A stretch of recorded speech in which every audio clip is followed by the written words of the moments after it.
Um,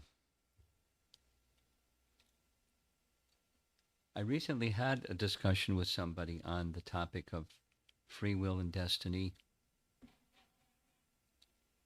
free will and destiny,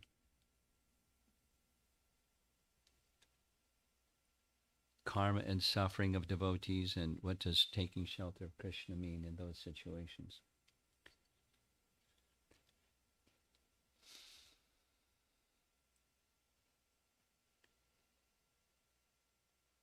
And I thought of adding something to that mix. Um, Karma, to some people, sounds like predetermination, determinism. It's called in the philosophical world, as far as I know. Determinism means it's already meant to be, and it's going to happen the way it's going to happen, and so I really don't have much to say about what's going to happen because karma is going to determine things are determined already. And that's a misunderstanding of karma. Um, and it's a misunderstanding of the exercise of free will in circumstances that come our way in life. So just keeping it really simple, karma, or those things that happen to us, are largely the fruit of our past free will choices. We've made this and that and the other in combination of free will choices. And so karma is what's coming to us as a result of our past free will choices. Action, reaction. And how we respond to those things that are coming our way due to our past free will choices has a lot to do with another understanding in Bhagavad Gita, and that's guna, or quality. Guna and karma. You familiar with these terms? A little bit? Okay. Karma, you know. Guna means, well, it's used commonly to mean, or to refer to the modes of nature. Goodness, passion, ignorance, those three. So let's say somebody says or does something harsh. The person whose nature is the mode of goodness is likely to respond one way. Person in passion, another way. Person in ignorance, another way. Getting depressed, getting sad, oh, I'm a bad person, or, you know, mode of ignorance. Oh, yeah, well, I'll show you that's mode of passion. And, tolerance, forgiveness, and there's mode of goodness categories of things that one might do, depending upon mode of nature. So, again, keeping it simple, maybe oversimplifying.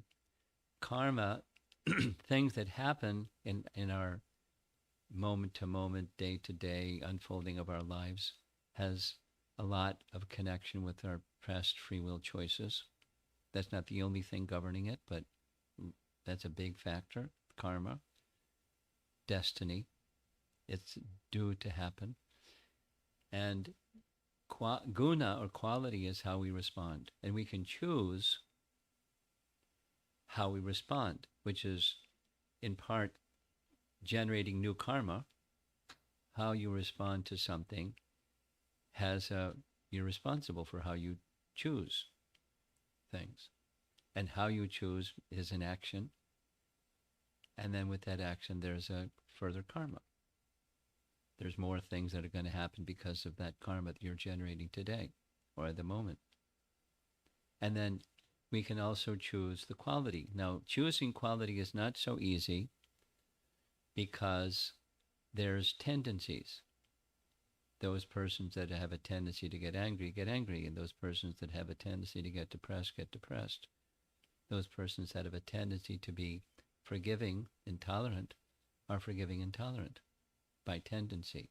There certainly can be exceptions, but tendency is a cumulative effect It's not exactly, but it's something like, there's a Sanskrit word, vasana. Vasana means a tendency, accumulation of, let's just say, getting angry. That's, it's connected to the modes of nature, but if something triggers me, and so there's a tendency that comes. But I don't have to get angry. I mean, the pushing may be there because of tendency, but I have free will. I can choose otherwise. And depending upon what menu option I choose of my responses, then that's going to generate fresh karma based upon that choice that I made. And tendency has a way of developing more of the same mode of nature and developing more of the same karma. And that's, conditioned life. And moving from one condition to another condition, and you're still in conditioned life. That Prabhupada's example of this is, supposing you're in a prison and you show the prison warden good behavior, and he may move you to a Class A prison cell instead of a Class D prison cell, but you're still in prison. So the goal is not just to get a better prison cell or condition of being caught by karma and guna. The goal taught in Bhagavad Gita is to become free from both guna and karma, because both bind the soul to repeated birth and death with there's more prison cells. So the goal is real freedom, not just less restriction or a lighter prison sentence. The goal is freedom. That's a really short, simplified presentation on karma and destiny. We'll go to Krishna now, and in the Krishna factor being considered,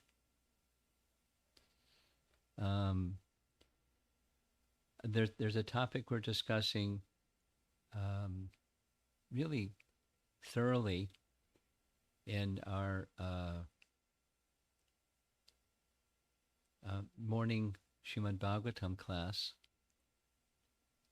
The verse that we're discussing kind of like for several days in a row, because there's lots of commentary on it. It's spoken by Shukadeva Goswami in response to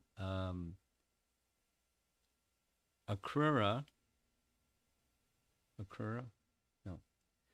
Akrura is a person who is sent to bring Krishna from Vrindavan to the big city, to the capital, to be killed by Kamsa.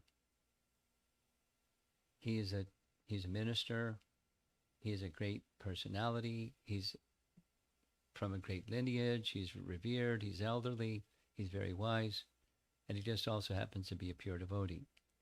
So he's anticipating seeing Krishna for the first time. So he's riding his chariot, and for 22 verses, he's expressing to himself, he's reflecting on meeting Krishna, the good fortune, I'm not qualified, and so forth and so on. What he'll do when he sees Krishna, what he'll do when he sees the Krishna's footprints in the soft Vrindavan sand. He's going to roll around, and then he's going to see, so it's etc. His meditation. A theme throughout is it keeps coming back to humility. I'm not qualified, but Krishna is very kind. And he's kind to everyone, even to people like me.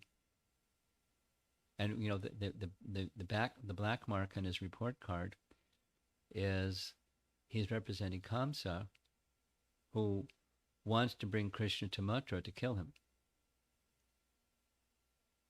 And Akrura knows his motivation, but Akrura also knows Krishna is the personality of Godhead, and Krishna is going to kill Kamsa.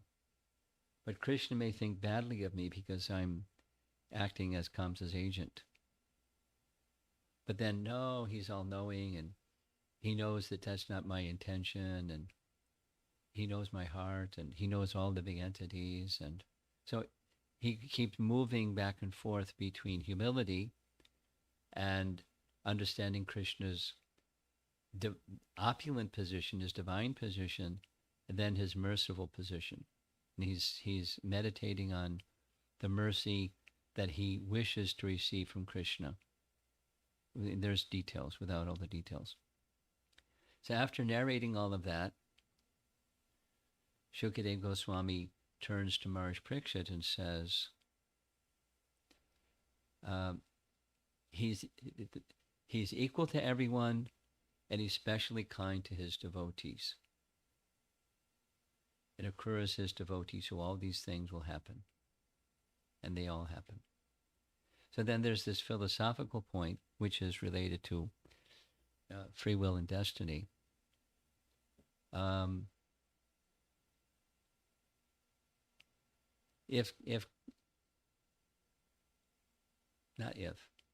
Given God is all powerful and he's all good, the classic question, why does he allow bad things to happen? And especially, why does he allow bad things to happen to good people? It's a classic. And, we all have dealt with that topic, either ourselves or someone dear to us, or even somebody remote, and you hear is this horrible thing, and how can this happen? And it may place doubts about God or the kindness of God or something.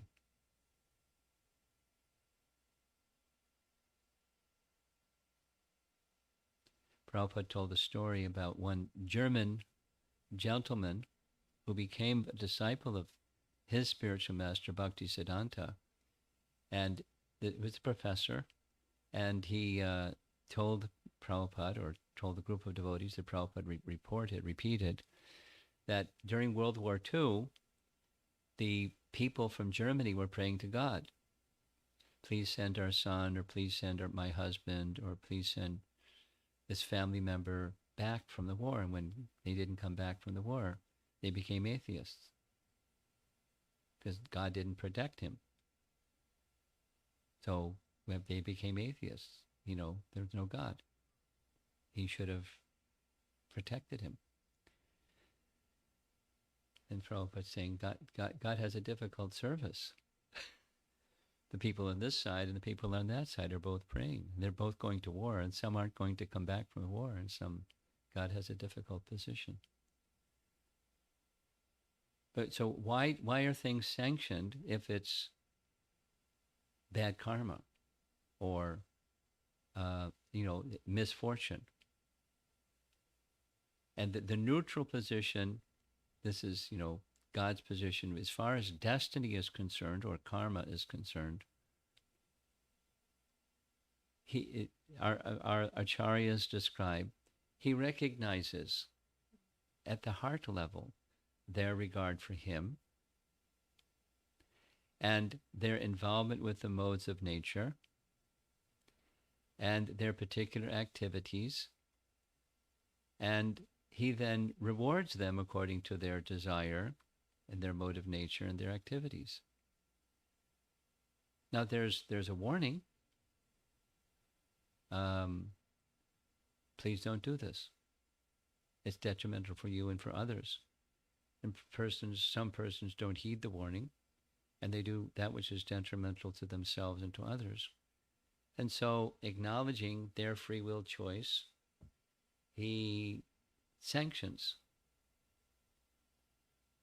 Prabhupada would sometimes quote Mahatma Gandhi, saying, one of Gandhi's sayings was, not a blade of grass moves without the sanction of the Supreme Lord. Now, it's not that Supreme Lord wills, okay, blade of grass over there, you can move now. But he sanctions. So the sanction of God for living entities that make choices of their own free will, that are detrimental to themselves and others, it generates a certain effect upon themselves and others, and they take responsibility for unto themselves and others. And therefore, in a neutral position, it's not punishment. It's just rewarding the free will choices. They wanted this, so here it is. They wanted that, so here it is. So God's position is neutral. He just, according to choices people make, he disposes. That's another, I think that's a British saying, man proposes, God disposes. So the disposing position from God is just sanctioning this karma, that karma, and here it comes, this karma, that karma. And when karma comes or events in our life unfold, we make choices, how we're going to respond to that. Free will is operative all the time. This is a summary. Free will is operative all the time. It's of the soul. And this personality of Godhead is equal to all. He's not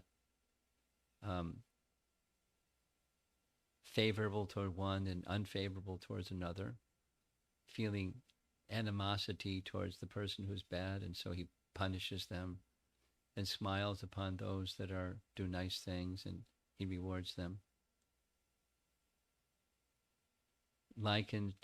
Prabhupada's likening is to a judge. In the course of a day, a judge may award some monetary decision in favor of one person, and another person is imprisoned for some years. It's not that the judge is liking one and disliking the other. It's just according to law. And as the judge sees law, he's giving the reward and punishment. But God is not rewarding partial to some and disliking others. He's neutral. So Super Soul maintains his neutrality. Living entities have free will operating all the time.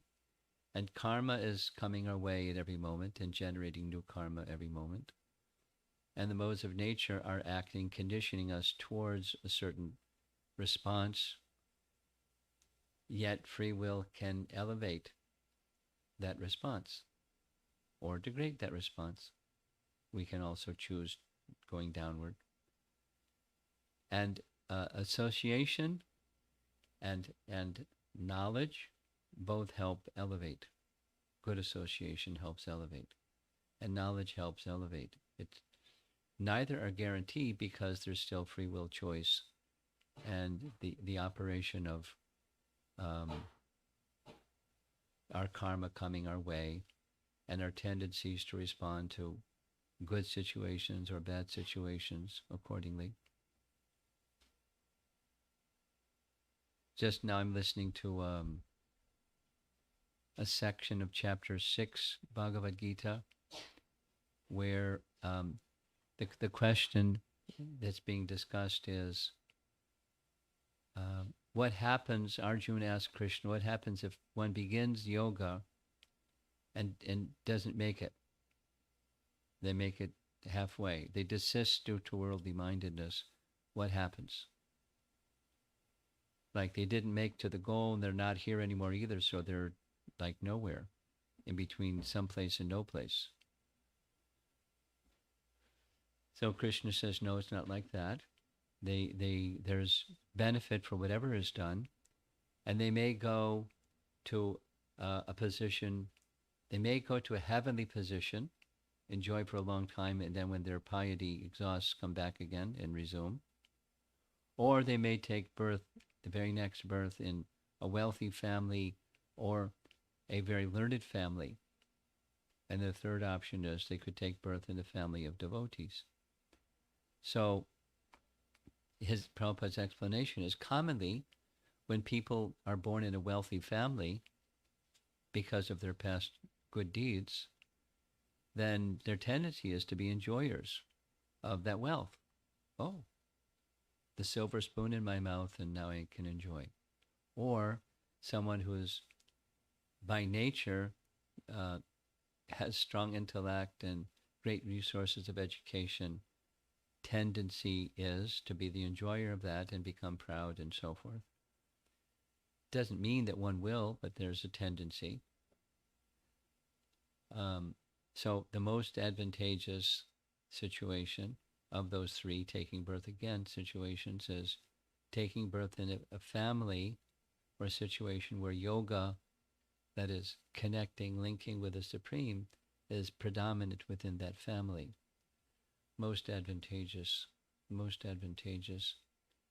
in the life of one who begins yoga and doesn't complete it. So now another topic that was suggested we talk about is when those misfortune or suffering situations arise in the life of one who is practicing yoga, we'll even say specifically practicing bhakti yoga, living a life of devotion, then what's the purpose? Since God is all good and God is all great, and he could just say, you know, you're a nice devotee. I'll take away all disease or something, or you know, whatever may be the misfortune. You're a nice devotee, so I'll just lift that uncomfortable situation. And he may do that. If he doesn't do that, what's the purpose for the devotee? Well, from Krishna's point of view. I think I'm just going to explain this one thing and we'll see if there's some discussion.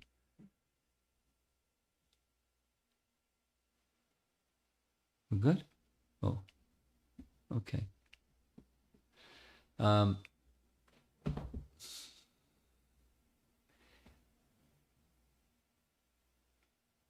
There's a little skinny book, about that thick, called Brahma Samhita, and it's on a small page. It's not many pages long, but the language is Bhaktisiddhanta's language, and it's a little lofty. Brahma Samhita.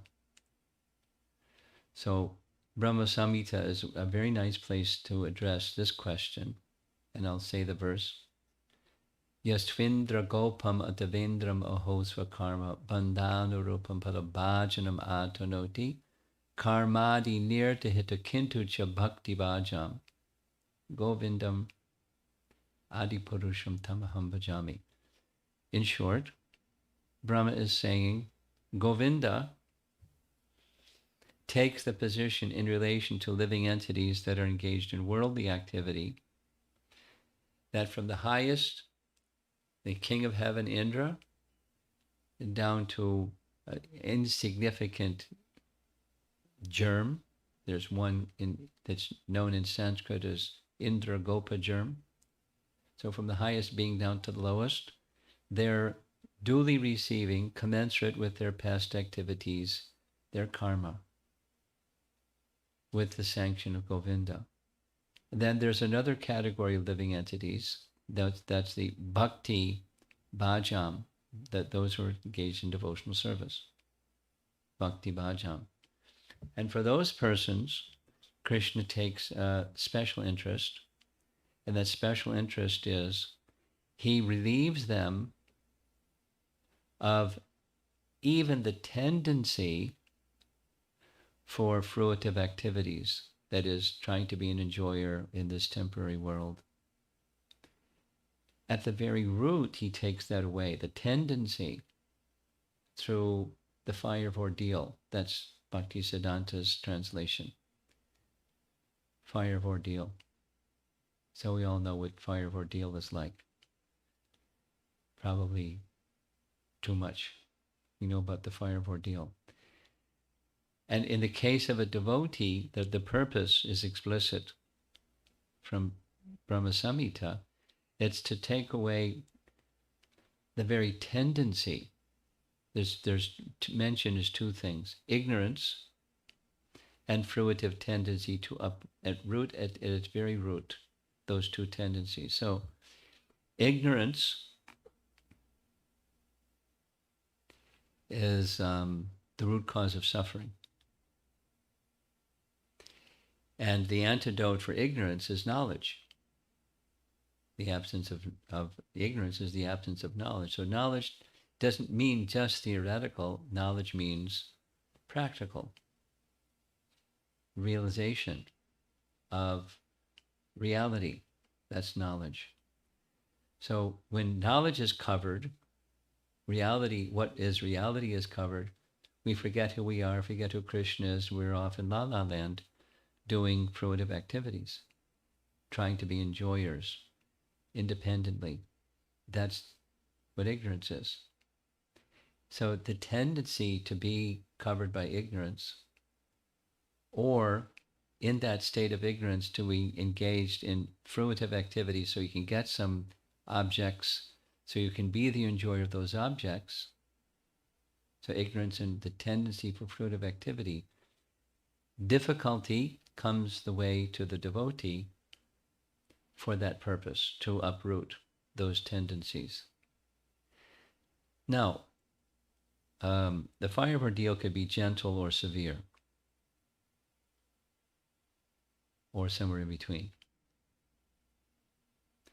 But the purpose, whether gentle or severe or somewhere in between, is to assist us.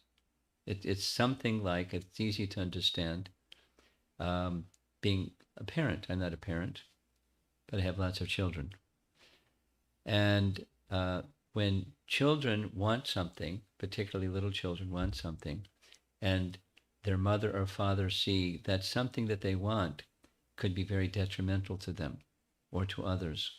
So they don't say yes, they say no. But they may say no in a nice way, but still, the child is deprived of something they want. They let it be known.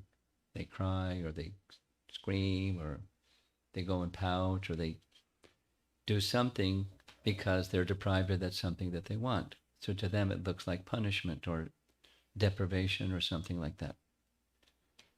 But the parent sees differently. The parent sees it's for the well-being of the child. So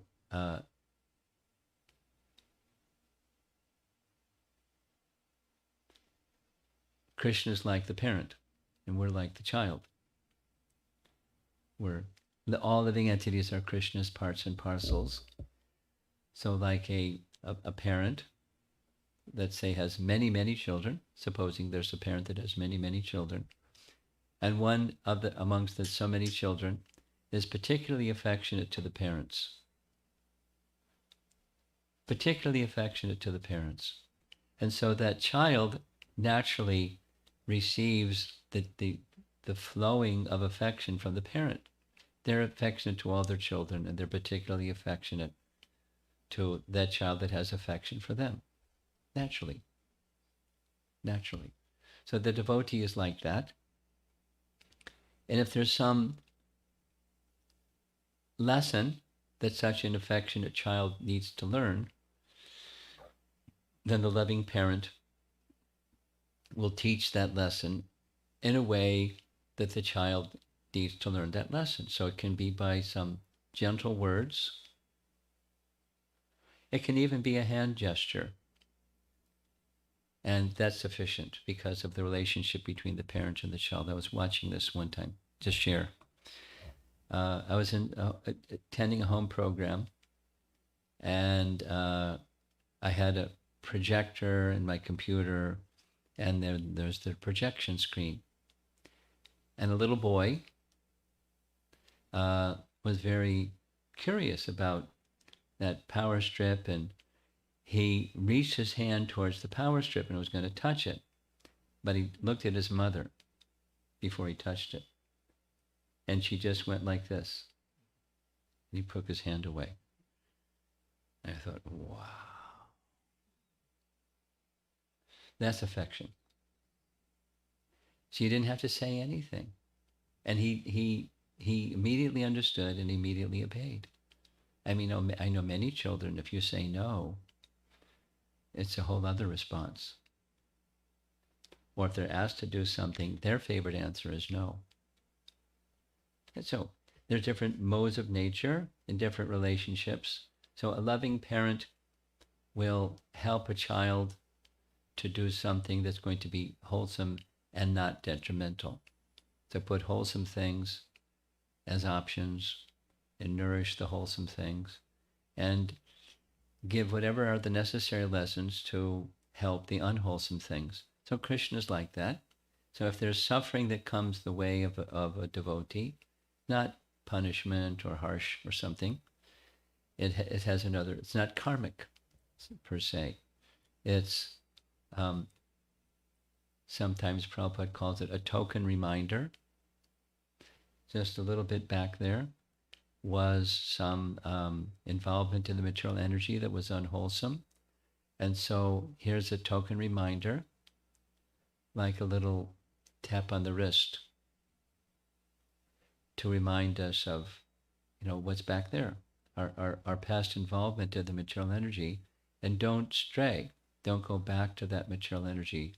Stay purposefully directed towards the spiritual goal. Or something that may be a little bit more than a slight tap on the wrist or a little gesture with the finger. Could be something that's a little stronger, depending upon the wisdom of the personality of Godhead situated within our heart, knowing what our tendencies are to be involved in being enjoyers of matter and what mode of nature is our favorite one, and help us to get on the other side of that. So it's not just the difficulty, but there's also abundant resource, and it helps us take deeper shelter of that resource when there is some hardship. A really nice example is the pastimes of Krishna in Vrindavan. Because the pastimes of Krishna in Vrindavan are with souls that are very, very, very, very, very, very rare and exalted.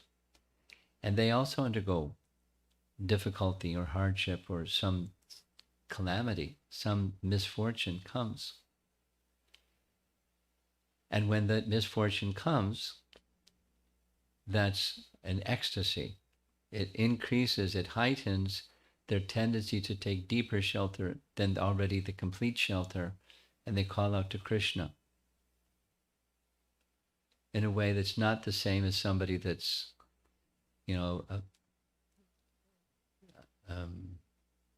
some worldly danger is coming their way and they're a worldly person and they call out to God.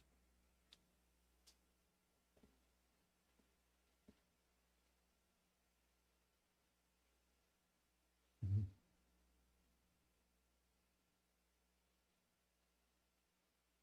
I'm thinking of a story that I heard so it's a little way over there, but it's just an illustration of some girl, a tour guide was telling about an experience, an encounter with a bear. She was with her mom, and they were walking along a trail, and they saw a big moose go running from one side of the forest across the trail into the other side of the forest. And they were curious, what's that? What's causing the moose to just ignore them and just run?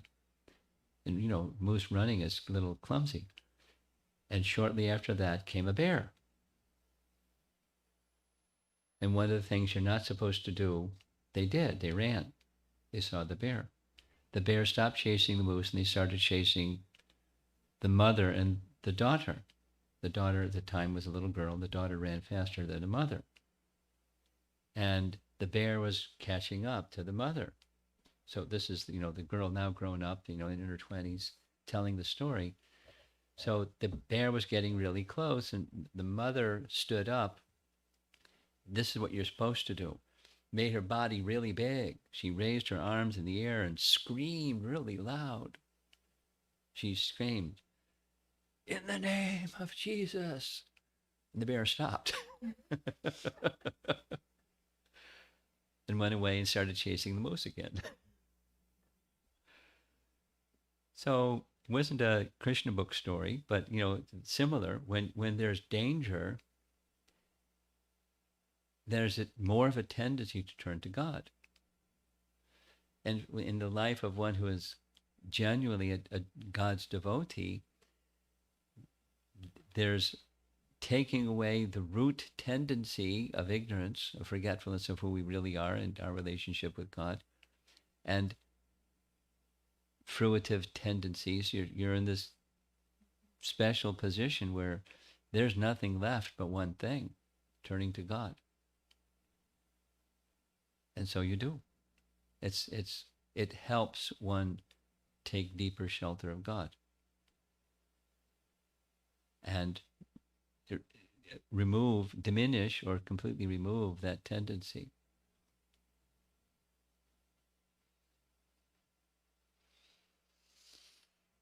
Knowing that to be the case, we still don't take unnecessary risk. We take precautions, our social distancing and wearing of masks and all those precautionary things. Doesn't guarantee something won't be transmitted, but it's a good measure to take. We take precautions. We don't make free will choices that are foolish, and God's going to protect me. But if again, the question of when suffering does come to one who's engaged in service to Krishna, there's kindness behind that, just like the kindness behind a parent's restraining a child, or admonishing a child, or even punishing a child. Not whimsically, but for the well-being of the child. Krishna will do like that. He doesn't like to see us suffer. He doesn't like to see us suffer. And there's this whole topic. It's really a nice topic. Giri Govardhan, you can take a look when you get a chance. 10, Canto 10, Chapter 38, I think it's verse 38, something like that, where there's this discussion. It's very similar to the Bhagavad Gita verse, Samaham Sarvabhuteshu Nabe Dveshosti Napiha, just the Bhagavatam version of that verse, and really extensive commentary to understand Krishna's position with his devotee. He's equal to everyone, but he exhibits special kindness to his devotee. And that special kindness is because the comparison is made like a desire tree in the heavenly realm. If you don't approach the desire tree in the heavenly realm, the desire tree in the heavenly realm is just going to stand there and be a desire tree in the heavenly realm. But if one approaches the desire tree in the heavenly realm, whatever you desire, it's provided. So similarly, Krishna provides shelter for those who want shelter. It's not partiality. If those who want his shelter, he gives his shelter. And he feels something. He feels affection for those who want his shelter. That's natural. A loving parent will feel affection for the child that has affection, although they have affection for their other children. It's just natural. Really interesting discussion. It's in one sense it's a philosophical concept, but more importantly, it's a personal depiction of Krishna, the Supreme Person in his loving nature. He doesn't interfere. Back to destiny and free will. He doesn't interfere with free will.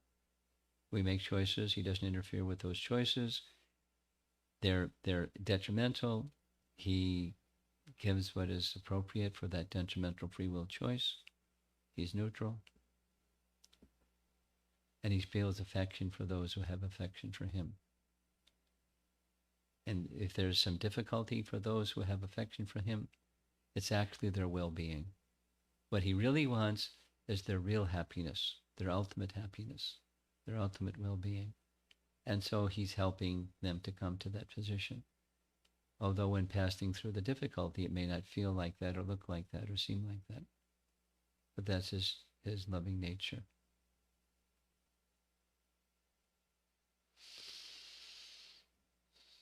And I think I'll skip the Avanti Brahman story because of time.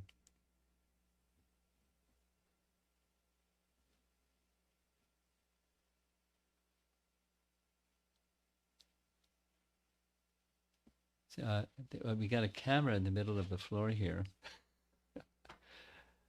and I'm trying to like get adjusted to when you're doing a Zoom class, you got to look at the camera. You can't look to the people in the room. And when you're doing this kind live stream, you can look at everybody in the room, and it's just okay because the people on the camera are just seeing all that. Still getting adjusted to transitioning. So let's see if there's some discussion on this topic. You want to add anything to this topic? We're good. Okay, let's see what comes up.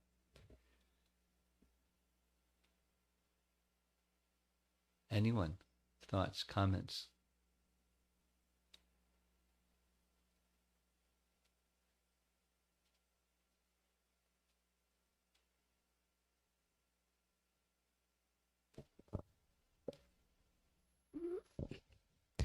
When the discussion mentioned that there will be troubling situations in our life, and it is kind of a wake up signal or to just pay a little more attention to what Krishna wants us to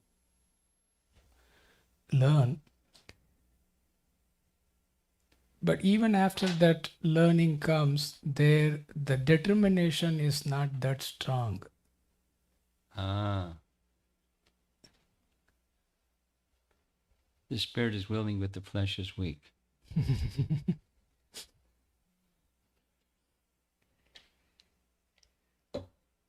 So because of that lack of determination, the correction steps are not taken that effectively. So how I can get back to being more determined? Because otherwise, even at one level, I know that okay, if I keep continuing on this path, it might not be that good for me. Maybe the situations in my life might be more troublesome, but still that weakness of heart or the determination, lack of determination is there. You ask this question, and this is a mirror here now. You ask this question in different ways.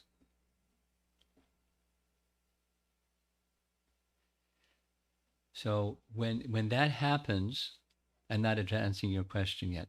When that happens, that's take note, because if it's recurring, it's something that's important. So you're bringing it up, and so hearing again and hearing again is fine. But so the internal processing of this is important, I need to give attention to it, will help you pay attention to it. And help you pay attention to the sound vibration that'll help you get on the other side. So the question is, I mean, put it in the context of what I was saying. If there's a particular tendency, this word vasana, if there's a tendency to behave or respond in a certain way to something out there, how do I, your question is, how do I get the determination to go on the other side of that tendency and change tendency to something that's a free will choice tendency, or free will choice rather than a conditioned tendency?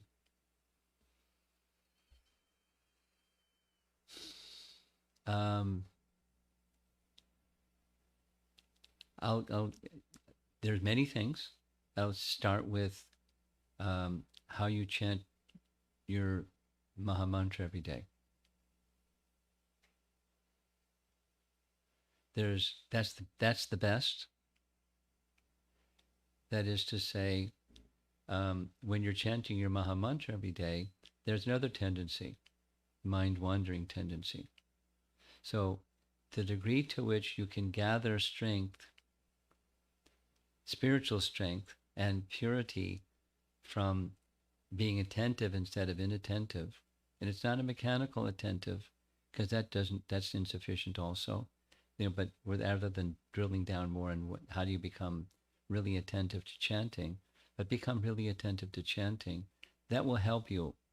That will be the best resource to help you overcome other conditioned tendencies. The greatest gift for this age is making connection with Krishna through his name. And you can make a strong yes to that one. You can make a strong yes to all the other ones. If you can't make a strong yes to that one, you won't make a strong yes to the other ones. So gather together whatever resources you can during that most precious part of your day when you're chanting, because it's the primary means of deliverance.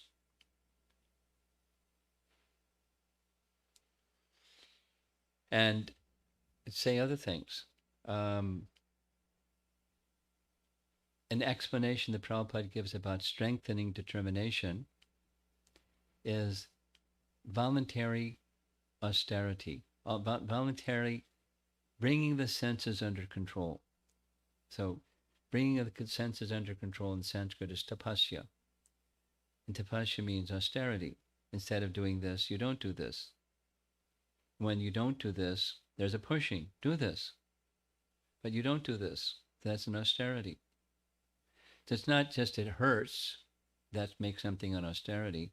It's something that's prescribed. So there are prescribed austerities for us, like observing Ekadasi twice a month, on appearance days of the Lord Vishnu and great acharyas, we observe a half-day fasting. That's little. And the regular principles, that's an austerity. So we observe them. And that makes the mind stronger.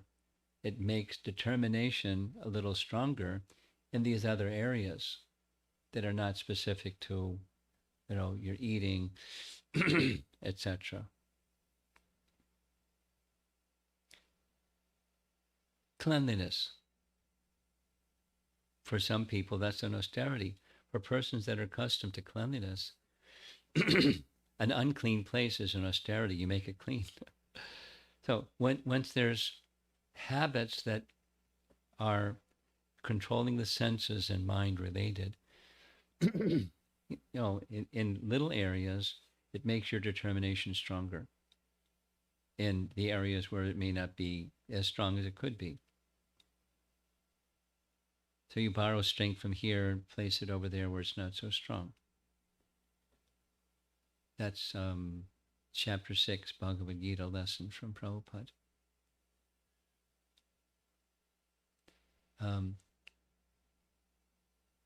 Mode of goodness in general, that is regulation in habits, again cleanliness, makes the determination stronger, because the tendency is to just,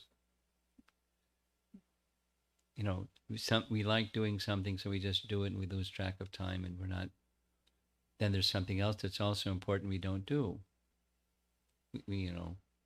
So staying regulated, giving a time management takes some discipline, and it strengthens determination.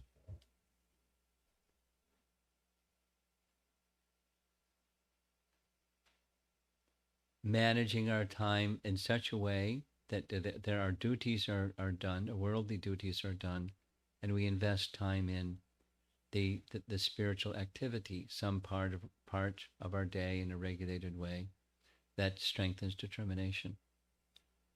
And we're always looking for how that can increase. Even if you can't, it's just we're looking to how that can increase.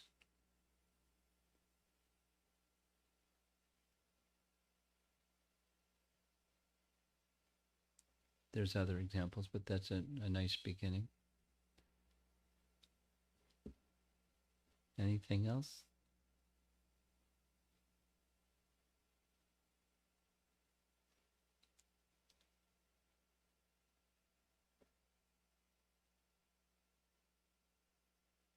We have an eager microphone wielder over here.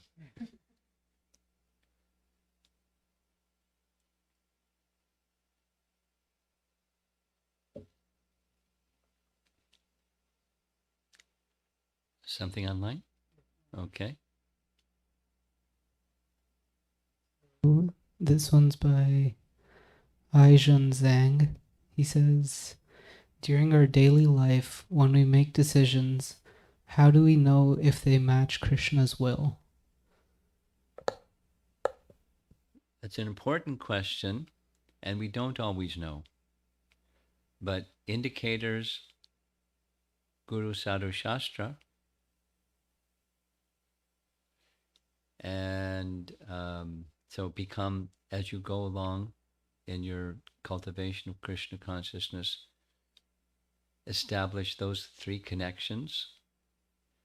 So you'll be better, you'll be more likely to connect with what is Krishna's pleasure, Krishna's happiness than otherwise.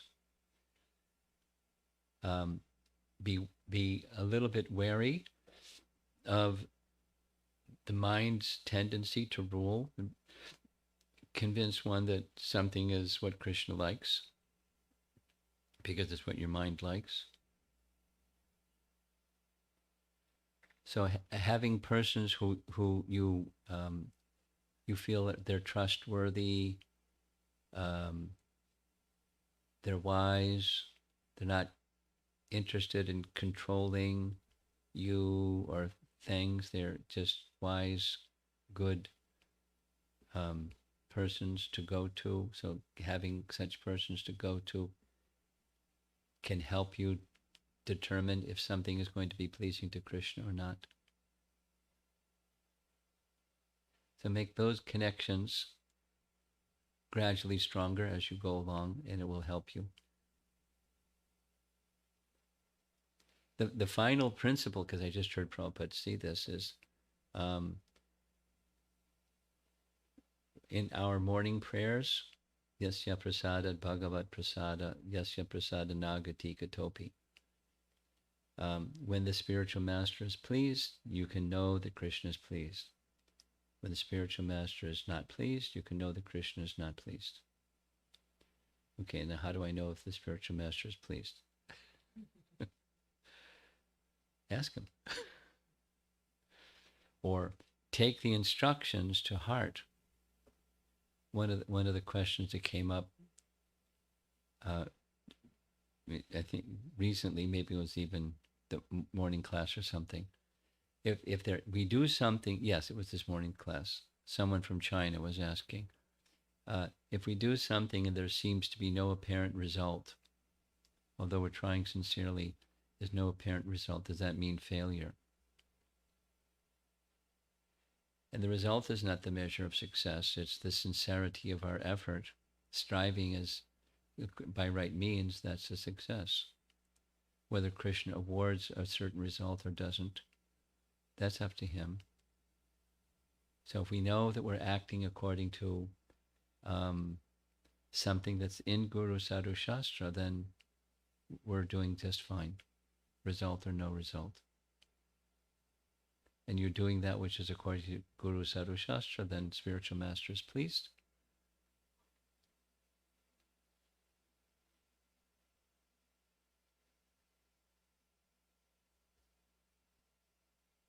That's it. Two more. This is by Sanchari. She says, when thinking about the great personalities of Bhagavatam, the understanding I received is that they are so rare because of their complete surrender to Krishna. Yeah. What is the point of surrender? And is it the same for everyone or unique based on the soul's individual relationship with the Lord? It's unique. And it's a big adventure to find out what that uniqueness is. But that's any relationship is unique. And the first point is, what's the point of becoming surrendered? That's the question? Of surrendering. Well, it's restoring our relationship with Krishna, and by restoring our relationship with Krishna, rediscovering who we really are. Because we have so many adopted and false identities cosmetically covering who we really are. So to discover who you really are, that's a fruit of taking shelter and surrendering to Krishna. Our spiritual identity is unknown presently, or covered, forgotten. And restoring that is the fruit. Knowing who you are and knowing who Krishna is and your relationship with him, that's the fruit. And then in turn, with other persons, seeing them who they are. That would be nice. Instead of trying to have relations with people that you really don't know who they are.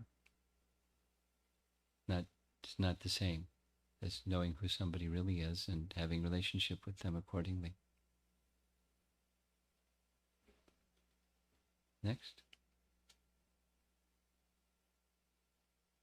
This question's by Amara Mataji. She says, while we are performing our prescribed duties and sadhana as recommended, what can be some good indicators of our material pursuit or enjoyment tendency? In Krishna consciousness, we try to perform duties in service to Krishna, and it might look okay, but it could be illusory, and I might just be giving excuses under the umbrella of material enjoyment. Well, a really simple barometer is right in the Bhagavatam, Canto 1, Chapter 2, and that is attraction for the messages of Vishvaksena Kata Ruchi, attraction for the messages of Krishna. That's a real good barometer. And a second, on the flip side, that is the alluring feature of material affairs loses its attraction. It pales. That's an indicator, and not just like restraining yourself from material things, but just it loses its attraction, and it can become worse. It can be even distaste.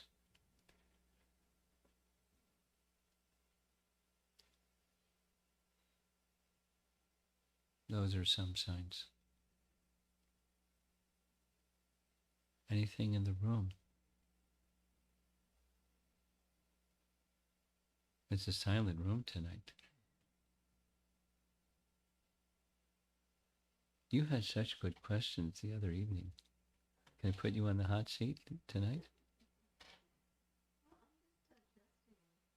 Digesting. I was just thinking of you were talking about answering your question about how to build upon your determination or your strength, and I was just thinking of like these stepping stones that I'm trying to address and embrace and build in my life. It's little by little. It's a process. Yeah. Like you started with the chanting, obviously that's a foundation, but then it's also having things planned and built into your life so that you're always remembering the altar, the food, the giving, the service, your interactions with others, all those things, but in time management, that's really on my list. That's a struggle, is planning and the time management, but it's all kind of coming together, but not, again, judging, but just stepping up again and dusting off and getting inspired, hearing. I was just in a workshop Saturday with some beautiful women. Whoa. Rukmini led that. So many pearls of wisdom just shot me up to the moon. Yeah, and so it's remembering that. Yeah, every day. But yeah, I'm trying to think what else everything that you're talking about, this really does resonate. I'm just digesting it. And I'm appreciative of the message and everybody's message here and your presence as well. Yeah. And association. This person here, everybody here, but whoa. Gary Govardhan. You've taught me a lot. Yeah. Everybody here. I mean, I don't want to single somebody out, but sometimes people sometimes they're in the right place at the right time. And they hear. I have a comment on what you just shared. And the comment is, shelter in a loving person makes developing of qualities and consistencies, a little bit in relation to the determination question, but it makes the development of good qualities and being consistent in those good qualities and character development and evolving as a wholesome person has steadiness, consistency when there's a loving person at the other end. And say it negatively, absent that clarity, then there's less consistency. It's moving in the modes of nature towards goodness, but without shelter, it's transitory. It comes and then it fades, and then it comes and then it fades, and then I feel it's floating in the field of the material energy without that shelter. Or say it positively, with that shelter, there's continuity, and so I can just realign myself with that relationship again and again, and the trajectory remains steady. That's a relationship, and it takes a while to establish any really meaningful relationship. And relationship isn't just notional, it's a person. And get to know the person and in that relationship, and then then there's consistency and steadiness, and that's it. The trajectory is different.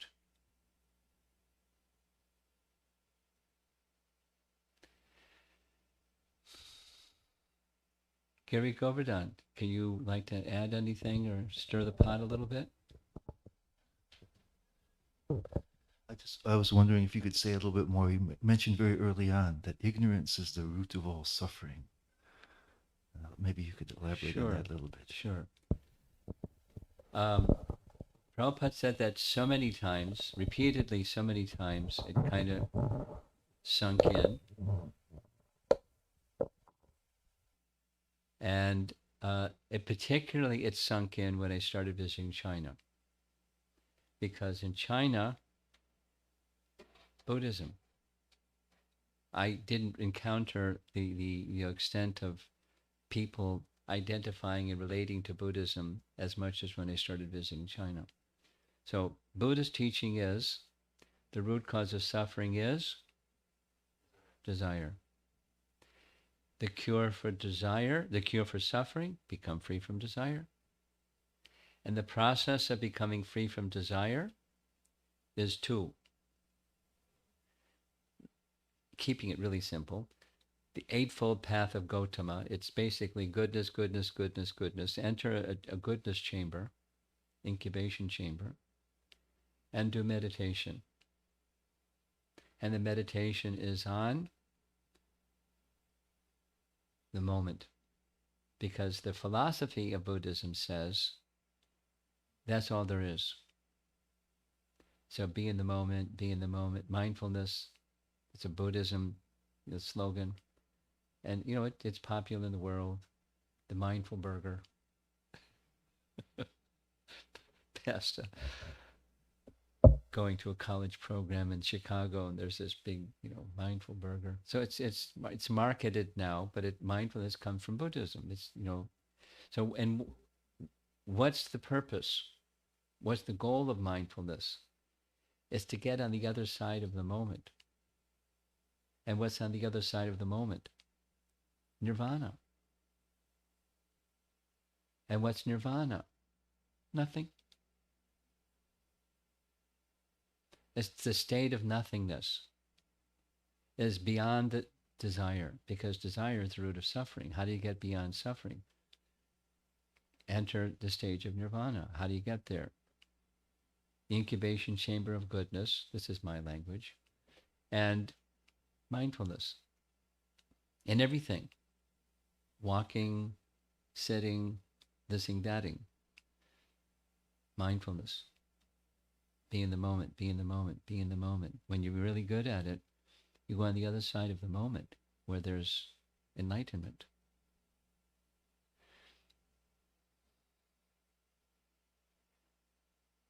Vaishnava teaching is the root cause of suffering is not desire. The root cause of suffering is ignorance. And ignorance covering the living entity causes ignorant desire, causes ignorant activity, causes suffering. The root cause is ignorance. So what's the antidote for ignorance? Knowledge. Know who you are, not just theoretically, but so the mindfulness is not problematic. Mindfulness of what? It's not mindfulness of nothingness.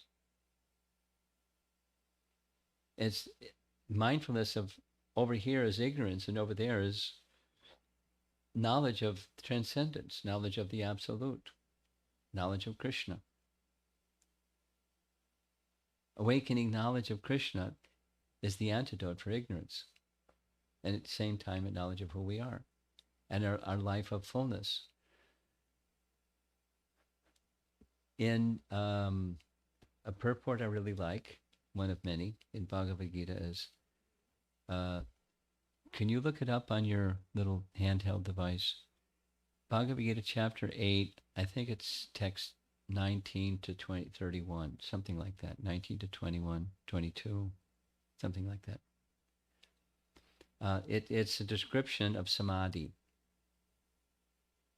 for the practitioner of yoga. This is mindfulness, samadhi. You're completely immersed in mindfulness. Doesn't use the word mindfulness. So Prabhupada very elegantly describes the chanting of the Hare Krishna Mahamantra brings one beyond nirvana, because the chanting of Hare Krishna, that was the verse number. Just tell me. Chapter 6, verse number 20 to 22. So 20 to 22, you can look it up later. This is the first three, 4 paragraphs, says what I'm saying now. From chanting Chaitadarpanamarjanam, the cleansing, Bhava Mahadavagni Nirvapanam, Prabhupada writes, that's the equivalent of samadhi or nirvana. Nirvana is the cessation of material existence. That's the meaning. And Bhava Mahadavagni is cessation of material existence. That's nirvana. And then what? Well, if you're a Buddhist, nothing. And if you're a devotee, it's muktir hitvanyatadrupam svarupena vyavastati. You're situated in your spiritual form and you do spiritual activity in your spiritual form. That's on the other side of nirvana. So nirvana is on the other side of the moment. And what's on the other side of nirvana? Now that's very high, because we're just down here trying to live a, proper life. But when there's shelter, and the shelter is a loving person, it gives impetus to align yourself with proper qualities, proper character, proper conduct, right decisions, living a good life, living a holistic good life, being mindful, being in the moment, being beyond the moment, being beyond nirvana, into the realm of a life of service to Krishna in our spiritual identity. That's samadhi. So that's The root cause of suffering is ignorance. Ignoring who we are, ignoring Krishna, ignoring reality with a capital R, or truth with a capital T, and accepting something else instead. That's ignorance. And trying to be good at it, trying to be a good person, a mindful person, a meditating person, a mode of goodness person. And that different varieties according to the modes of nature of what is the nature of ignorance, as opposed to transcendental knowledge. It's not desire. It's ignorant desire.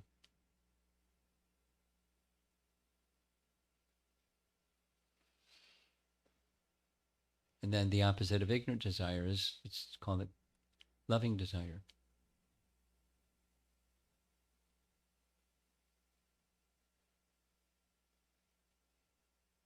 Desire to please Krishna in a loving relationship with him. And then that includes everything, because everything is from him. So you can love everything. But we're not there yet. We're still trying to get beyond ignorance.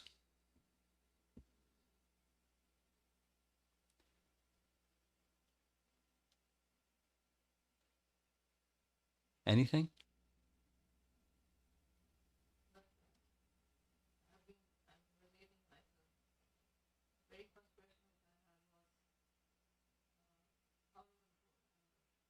Uh-huh.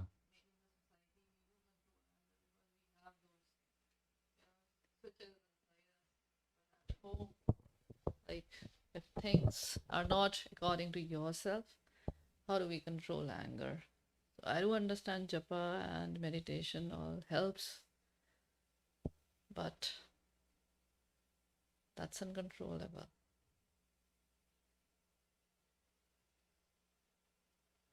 Well, it is controllable, but you're not doing a good job at it. Mm-hmm. Definitely. But don't. I'm just correcting the language, because if it's a mountain that you can't be climbed, then you're not even going to try to climb it. So back to something that she said. Yeah. A little step at a time. Mm-hmm. Little step at a time. So what's a little step look like? And is a little step something that's doable? And so you can work on.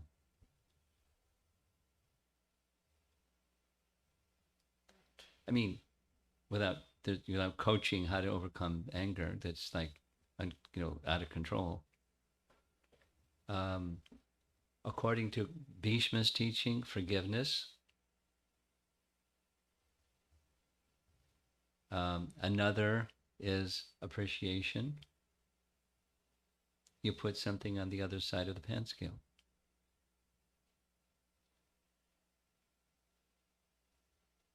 Another is moving towards, not a quantum leap, but moving towards a spiritual conception of yourself and of others. Spiritual conception takes away the material function that may look irritating. That may look, it is irritating. But that irritation is something that's material. And the something that's irritating is something that's material. So this is knowledge leads to detachment. You've heard this before. Jnana vairagya, knowledge detachment. So if at least in theory, if I'm considering that which is spiritual, that which is spiritual, there, save the chair for you. Oh, you like the floor. Okay. Fantastic. Don't fall off that pillow. It's pretty high pillow. Knowledge detachment. I'm the observer. Here's the mind. And within the mind, there's an emotion. And I'm the observer. I'm not that emotion. And it's the mind. That's the reflecting surface. That's not me either. Knowledge detachment. So it's not like, okay, great, got it. It doesn't happen like snap the fingers. But knowledge leads to, in the direction of detachment. So different things are going to work for different persons at different times.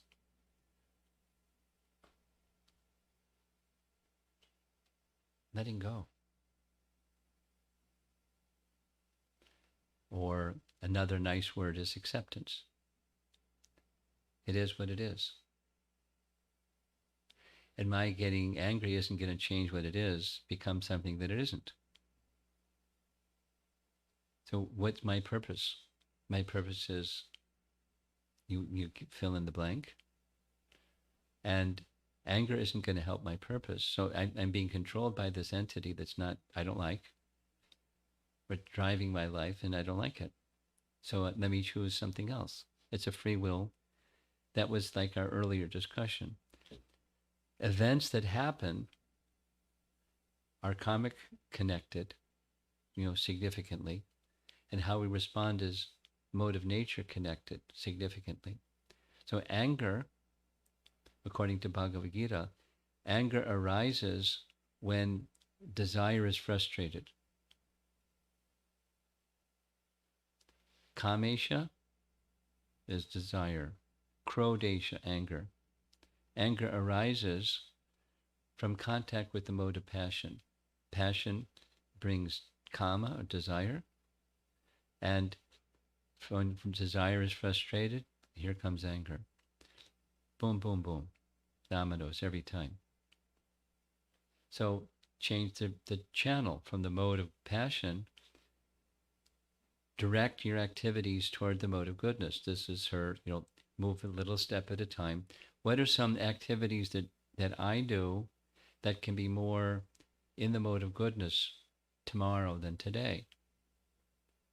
You find some of the mode of goodness qualities, and you invest some time in going in the mode of goodness direction, whatever that might be.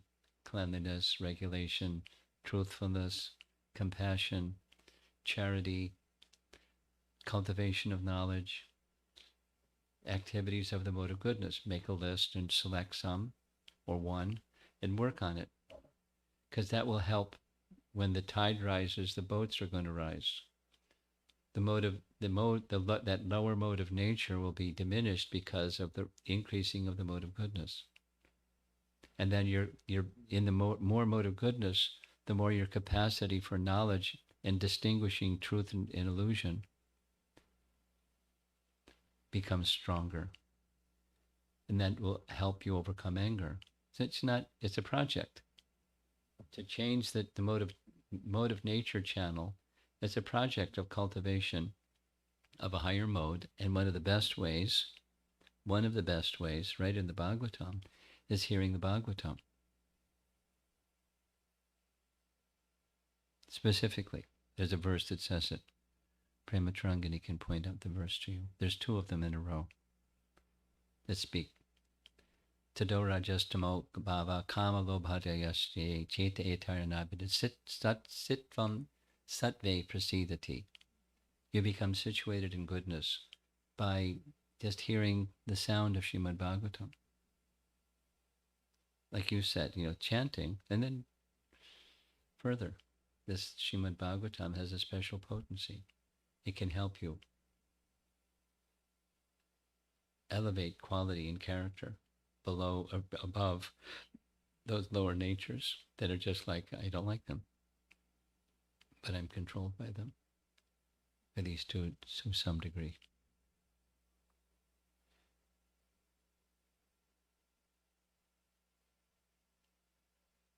Here's a little sharing.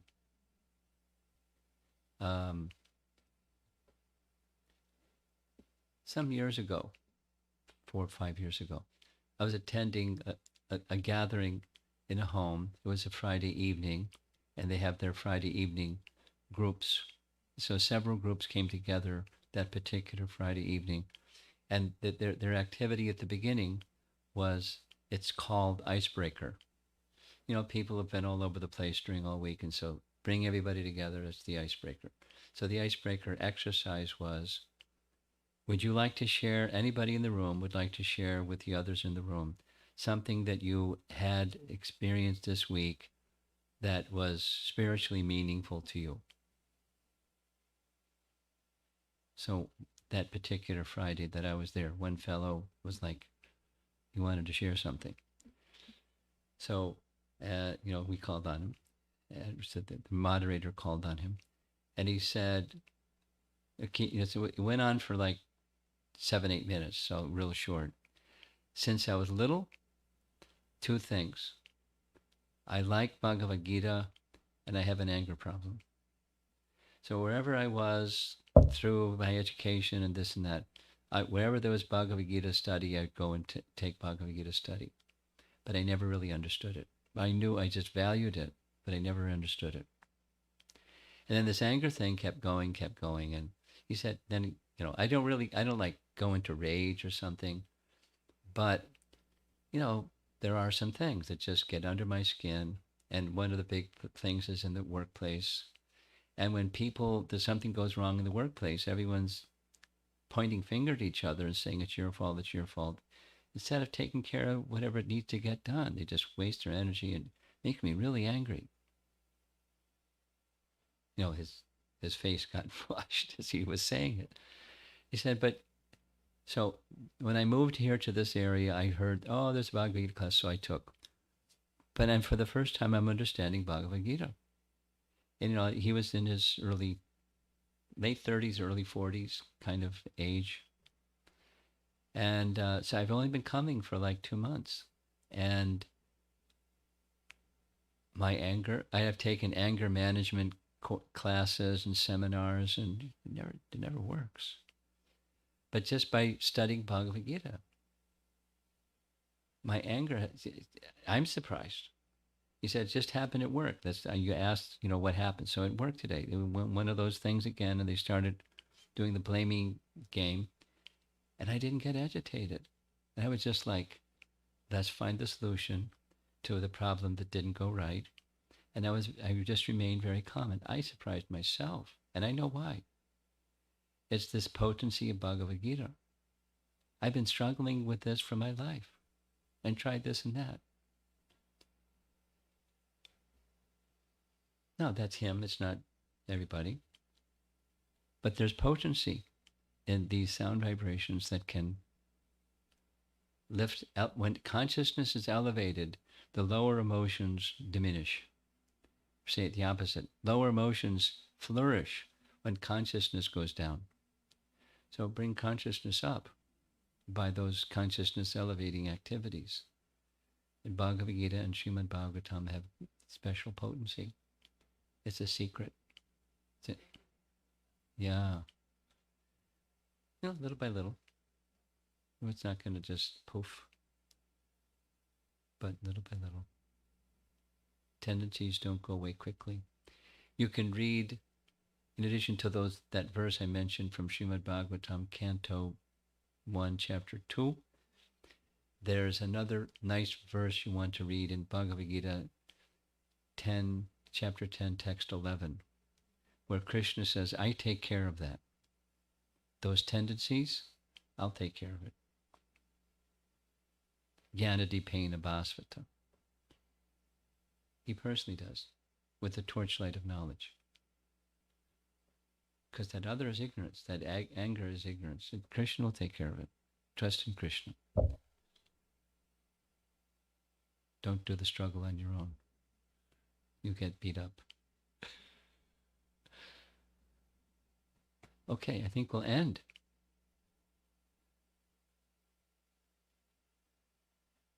One more question online. Okay.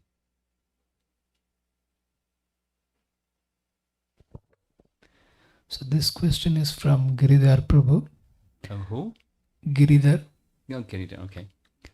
Though there is a lot of mercy of Lord around in the form of pure devotees and sound energy, but mind always has anxiety of getting lost in material attachment. Do we handle it? Or it will handle you.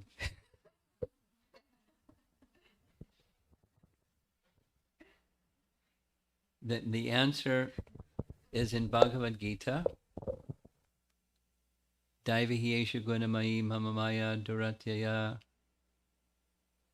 mam eva ye prapadyante. So he can look that verse up. Daivihi esha gunamayi is how the verse begins. And the meaning is, we can struggle very hard with material energy and it's endless. Or, here's option B. You take shelter of Krishna and you can cross beyond it. Take shelter of Krishna and you can cross beyond it. Or you can struggle. What's your pick? So it doesn't, taking shelter of Krishna isn't like snapping fingers. It's a gradual process because, we're conditioned, we're attached to these tendencies, material tendencies. That's our conditioning, but that's the method. So we'll end. Thank you very much. Prabhupada ki jai.